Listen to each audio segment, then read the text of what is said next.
భర్త కాష్టం చేసి కలకల కంట నీరు గార్చుకుంటూ కారడవి బాట బట్టి మట్టెడు మా ఊరము చేరుకుంది మా ఊరాల ఎల్లమ్మ జమదగ్ని మునిరాజు ఇచ్చిన 5 మామిడి పండ్లు తిని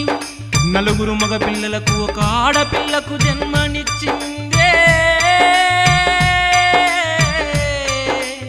ఆ మహా తల్లి మా ఊరాల ఎల్లమ్మ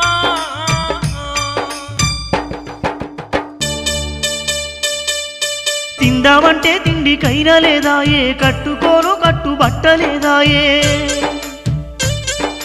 అయిన వాళ్ళు ఎల్లమ్మకు లేరాయే ఆదుకునేవారైనా లేరాయే